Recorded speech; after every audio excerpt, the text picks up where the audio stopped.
पिछली कक्षा में आप लोग स्वर संधि में दो संधि पढ़ चुके थे। नंबर 1 दीर्घ संधि और दूसरी गुण संधि। अब तीसरी आप पढ़ेंगे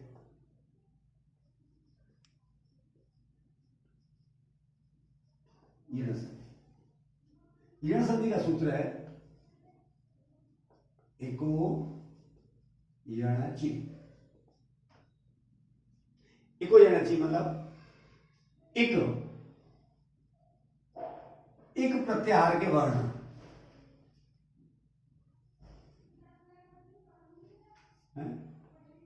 ए ओ र अल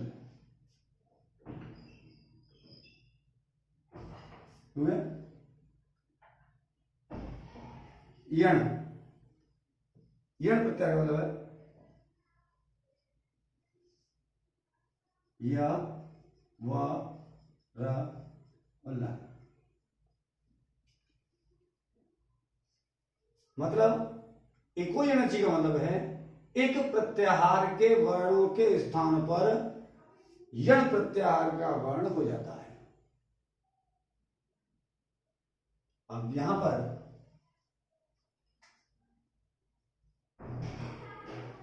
ह्रस्व या दीर्घ के बाद अब स्वर में कौन सा रह गया?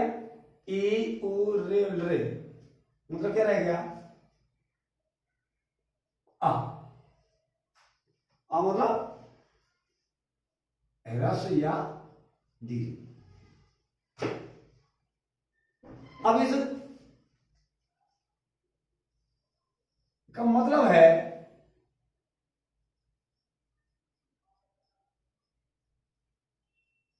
असमान स्वर। दोबारा देखें, ह्रस्व या दीर्घ ए उ रे रे के बाद असमान स्वर आए तो उनका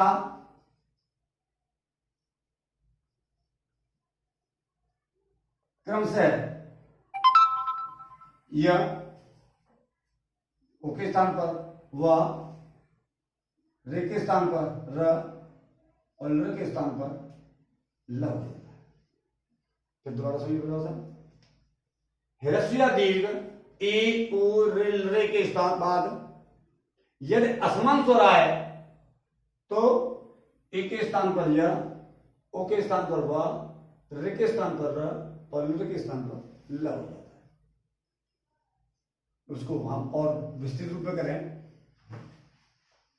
ई आ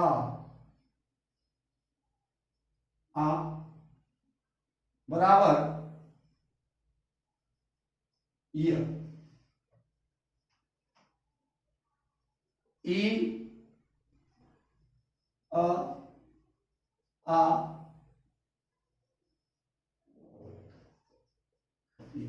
मतलब ए के बाद में यदि अ या आ कोई वर्ण आए तो ए के स्थान पर यह हो जाएगा। इसी प्रकार ई के बाद में भी यदि अ या आ आए तो ई के स्थान पर या। जैसे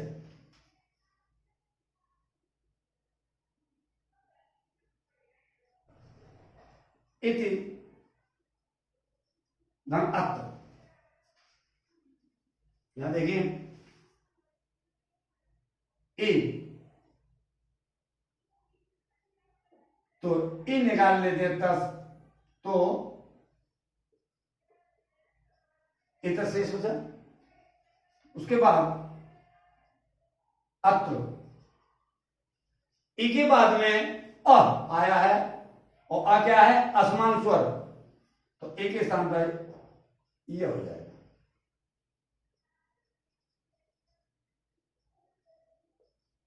आप देखना ए आधा था, क्योंकि इसके बाद यदि स्वर होता तो ये पूरा होता। अब क्या करेंगे? यह और आ से ये या पूरा हुआ,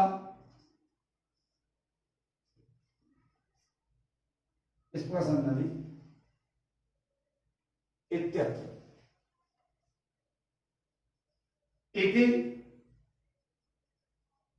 धन आ ए धन आ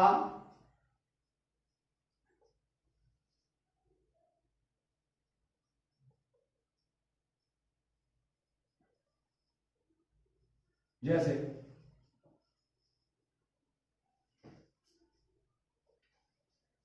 इसी प्रकार जैसे हम दूसरा शब्द कर दें मुनि धन अत्र, इससे निकला ए, उसके बाद ये आ, एक ही स्थान पर लिया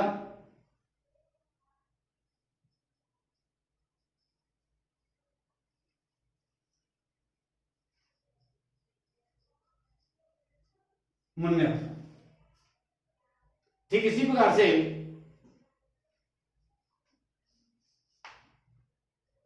ऊ के बाद में आ, अब उसको फिर बात सुन लीजिए,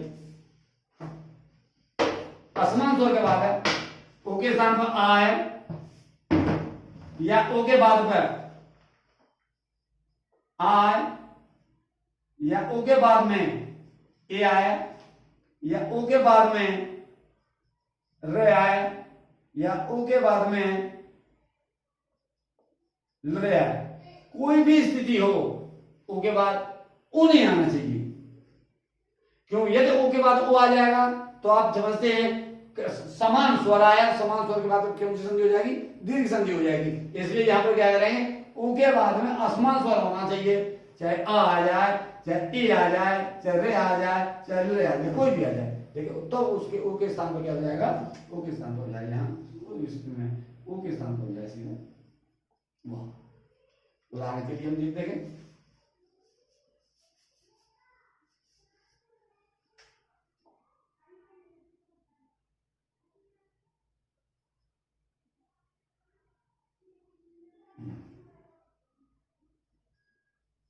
सु अगत, यहां पर स हलंत ओ के बाद में आ, ओ के बाद असमान स्वर आ है, तो ये स व अगत। अब इसको जोड़ें, आधा सा व और आ से पूरा स्वगत। आप इसको ये ना समझें यहां पर हमने गलत लिखा है, उसमें होता आगत, तो यहां हो जाता स्वागत। यहां स्वगत है, स्वगत का अर्थ होता है मन ही मन में। यदि आप वार्तालाप एक दूसरे से कर रहे हो तो ऐसा नहीं है जो आपके विचार मन में है वही बात आप अपने स्पष्ट करते हो सामने, कुछ बात अपने मन ही मन में। जैसे उदाहरण कहें, कोई अप्रिय व्यक्ति यदि आपके यहाँ आए तो आप औपचारिकता कर आइए आपसे, अब उसकी शक्ल देखने के बाद आप क्या करें, ये जाने कहां से मरा है, लेकिन क्या कह रहे हैं, उछल के आइए आइए आपके आने तो मुझे बड़ी मिलकर बड़ी खुशी हुई। तो जो कह रहे हैं कि आप कहां से मरे आए, तो आप स्पष्ट कहेंगे तो उसे बुरा लगेगा, क्योंकि आप उसको चाहते नहीं है। तो क्या करें, उसमें आप जो कुछ विचार आप मन में है उसको शब्द कहते हैं स्वगत। और इसमें यदि अभिज्ञान शाकुंतलम में आप पढ़ेंगे तो उसमें अभिज्ञान शाकुंतलम ये कई बार प्रयोग हुआ है। हर नाटक जो संस्कृति नाटक है उनमें स्वगत, जब भी कोई चीज मन ही मन में है। जैसे दूत कार्य में है, दूत कार्य में यदि उस समय दुर्योधन और उसके बीच में संवाद हो रहा है तो कुछ शब्द ऐसे वो श्री कृष्ण से नहीं कहना चाहता, उसे मन ही मन में कहता है कि जाने कहां से आया, और सिवाय पांडवों के पक्षी के अलावा कोई बात नहीं करता। तो ऐसी स्थिति में जो वाक्य हम और आप मन ही मन में कहते हैं उसके लिए शब्द है स्वगत। इसमें ये नहीं है अब कि स्वागत के लिखने में गलत हो गया, ये है स्वगत में। अब यहां पे सबूत है आ, तो इसमें आ जुड़ते जाएंगे तो आप यहां पर शब्द हो जाएगा स्वागत, तब यहां आ जाएगा इसी प्रकार कोई भी चीज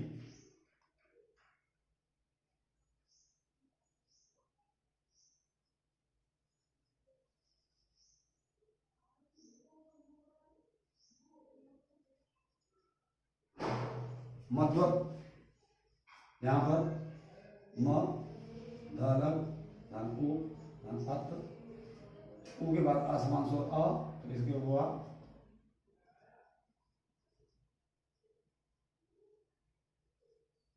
और यहाँ म ध आधा व और से ये पूरा या मध्वरी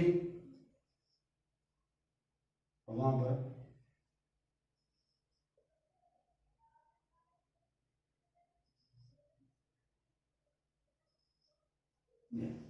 मतलब क्या है यहां कोई भी परिभाषा यह है कि ए और रे के बाद यदि कोई असमान स्वर आता है तो ए के स्थान पर या ओ के स्थान पर वा रे के स्थान पर रा और रे के स्थान पर लवण हो जाता है। इसी तरह क्रम में एक उदाहरण है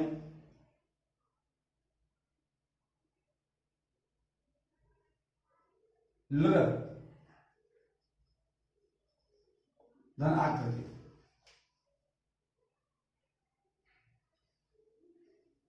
लृ धन आकृति लृ के बाद में आ गया ल हो जाएगा आकृति लाकृति। इसी प्रकार है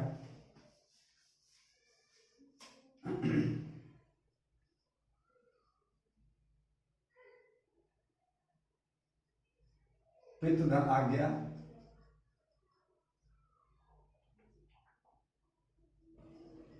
फिर आदता रे आ गया तो रे के स्थान पर अब इसे जोड़ेंगे फिर आदता र आ गया फिर आदता र। इसी प्रकार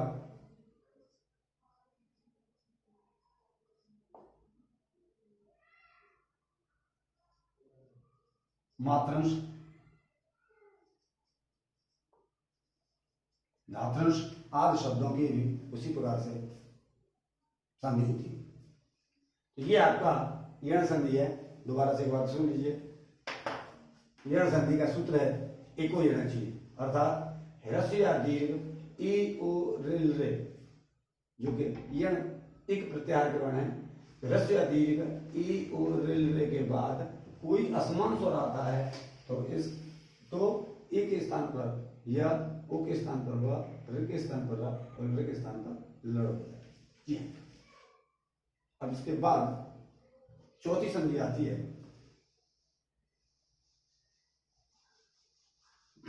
वृद्धि संधि।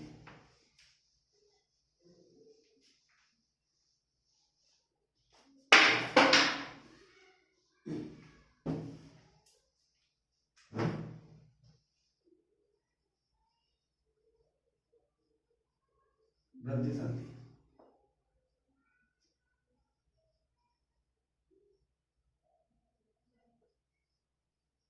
सूत्र है इसका वृद्धि। वृद्धि को यदि हम विच्छेद करें तो होता है वृद्धि धन एज अर्थात वृद्धि होकर के एज प्रत्याहार के वर्ण बन जाते हैं। अब एज प्रत्याहार के वर्ण हैं आई और अब इसको व्याख्या करें अलग से। अ या आ के बाद में ए आई ओ औ आमे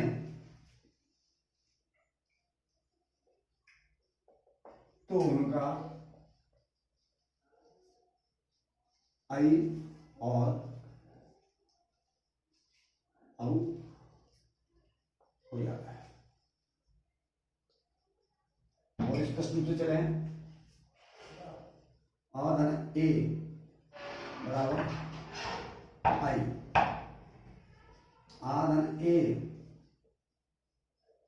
बराबर आई, आ धन आई बराबर आई, और आ धन आई बराबर, ठीक इसी प्रकार से आ ओ बराबर औ, आ धन ओ बराबर औ, आ धन औ बराबर औ, आ धन औ बराबर औ। मतलब आ या आ के बाद ए आई ओ औ में से कोई एक आए तो उनका मिलकर के आई और औ हो जाता है। अर्थात आ हो या आ हो के बाद में चाहे छोटी ए हो चाहे बड़ी ए हो, हर स्थिति में मिलकर के बड़ी ए बनेगी। ठीक इसी प्रकार से आ हो या आ हो चाहे छोटा ओ हो चाहे बड़ा ओ हो, दोनों मिलने के बाद में बड़ा ओ बनता है। जैसे मत,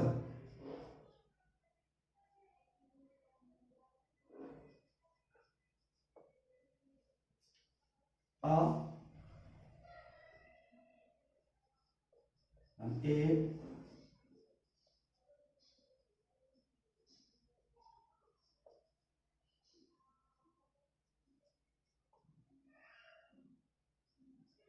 मकई कम, जैसे महा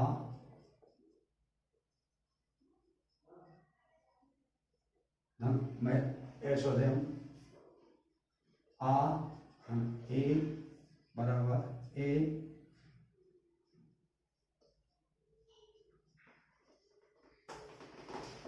महेश्वर।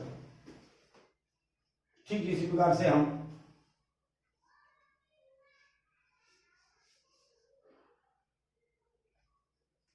आ धन ओ कल है वन धन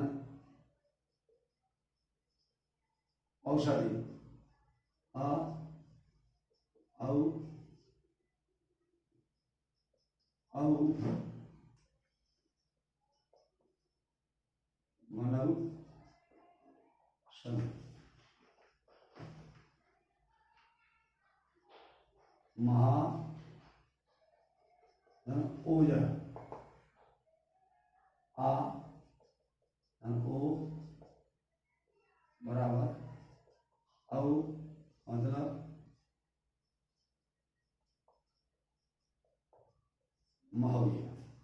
इस प्रकार आपकी दोनों स्थितियों में बता दें, आ या आ के बाद ए आई ओ औ आए तो उनका मिलकर के क्रम से आई और औ हो जाता है। ये आपके उदाहरण है। इसके अलावा जो उदाहरण मिलते हैं आप अपनी किताब में देखें और उस किताब को देखने के बाद में जहां कहीं भी पूछने की वो आप पूछ सकते हैं। अब आती है पांचवी और अंतिम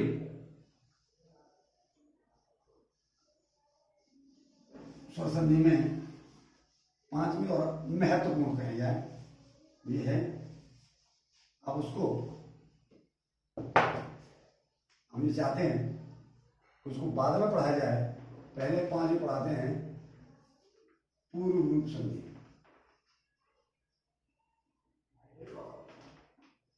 सूत्र है इसका एयं पदांता गति,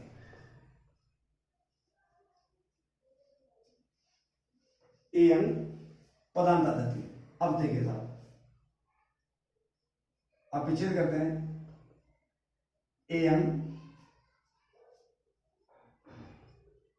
पदांत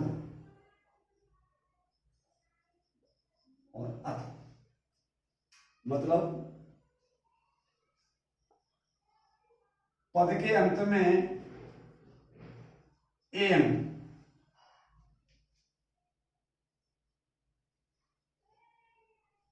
मतलब यहां पर ए हो अथवा ओ, और उसके बाद में यहां पर अति अ, तो इस अ के स्थान पर पूर्व रूप हो जाता है। तो दोबारा समझिए, पूर्व रूप समझिए, इसका सूत्र है एन पदांता दति। तो उसमें एन पदांतात अत, मतलब एन पदांत अत, इसका विच्छेद हुआ। पदांत मतलब पद के अंत में एन प्रत्याहार का वर्ण हो, मतलब ए हो या ओ, उसके बाद में अ हो, तो इस अ के स्थान पर पूर्व रूप हो जाता है। जैसे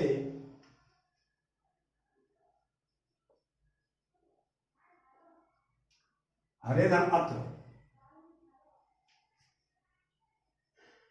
हर ए धन अत्र, ए के बाद में अ आया तो अ के स्थान पर, अब यहां लिखे जाएंगे हरे। इसी प्रकार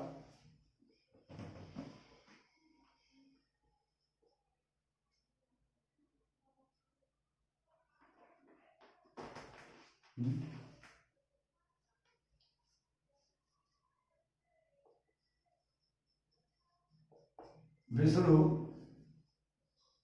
अव ओ और अब ओ के बाद अ आया,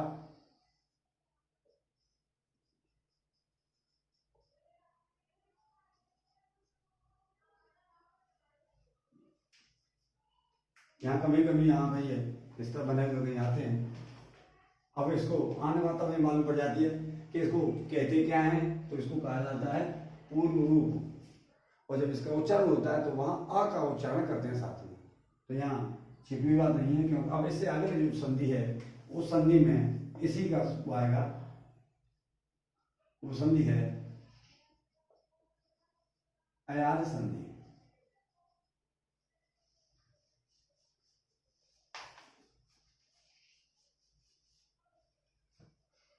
इसका सूत्र है एचो आय वाया वा, एचो आय वाया वा। अब देखिए सूत्र की व्याख्या करें। एचो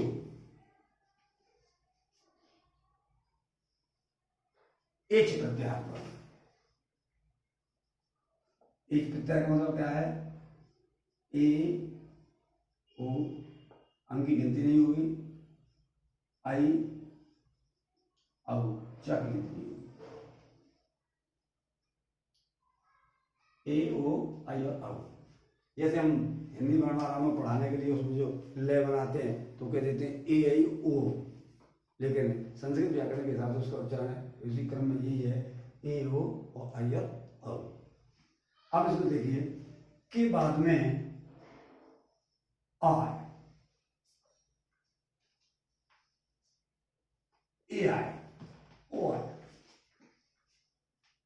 तो ए के स्थान पर आया, ओ के स्थान पर अब, आई के स्थान पर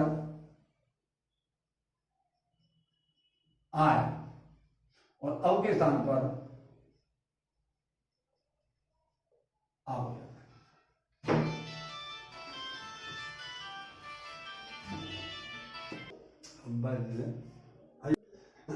तो दोबारा देखिए आयात संधि, और इसका सूत्र है एच है वाया है, अर्थात एच प्रत्याहार के वर्ण ए ओ आई और औ के स्थान पर आ ए ओ में कोई आए तो ए के स्थान पर आय, ओ के स्थान पर अव, आई के स्थान पर आय और औ के स्थान पर आव हो जाता है।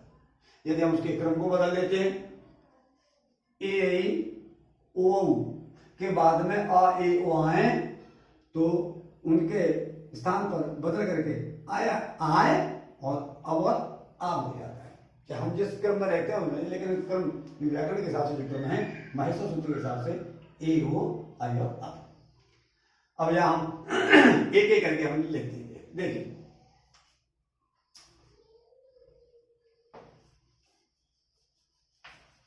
देख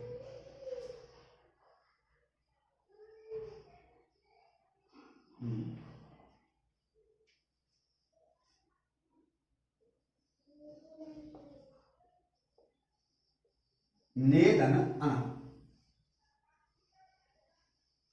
तो देखिए न और ए अना, यहां पर ए है, ए के बाद में आया तो वहां पर ए के स्थान पर नियम के अनुसार आय हो जाएगा। यहां देखिए न आय धन अना, न आ से ये पूरा हुआ या इस आ से पूरा हुआ नहीं। इसी प्रकार नियम संधि बनेगी शयनम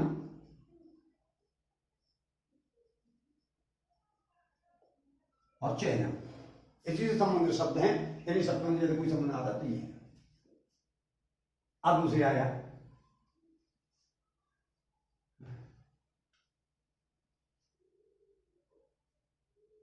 नए धन अक,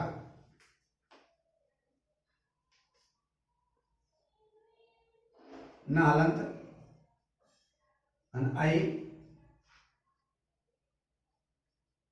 धन अक। अब यहां पर आई के बाद आ आया तो नियम के हिसाब यहां क्या होता है आय न धन अक। इस आ से न पूरा हुआ, इस आ से या पूरा हुआ न है। ठीक इसी प्रकार से नए धन एका, मैं उसको इस हिसाब से बता रहा हूं, न हलंत आई और एका। ये है आई का हो जाए, आई के स्थान हो जाएगा आय,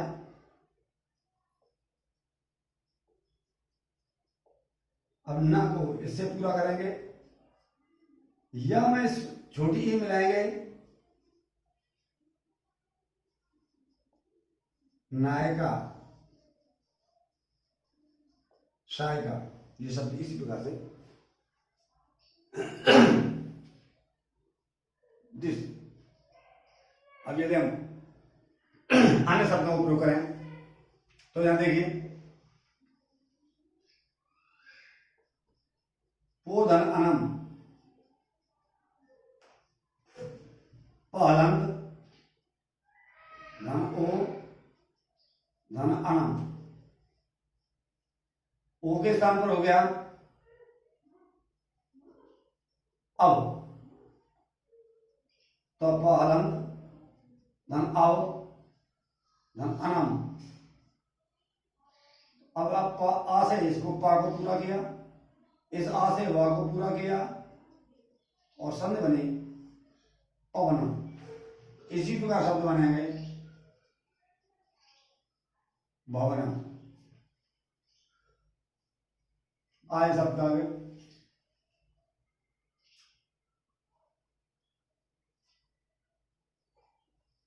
पौ धन अक, तो हलंत धन औ धन अक। औ के बाद आ आता है, औ के स्थान पर हो जाएगा आव धन अक प। अब इसको जाते हैं प, आ से पूरा हुआ, वह इस आ से पूरा हुआ, पावक। इसी प्रकार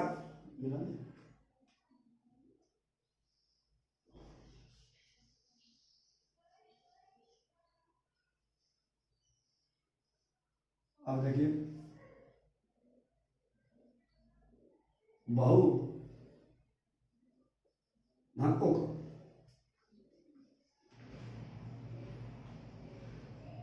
भ धन औ धन उक, औ के स्थान पर हो गया आव धन उक, भ आ से ये पूरा हुआ, उसे वो हुआ भावो,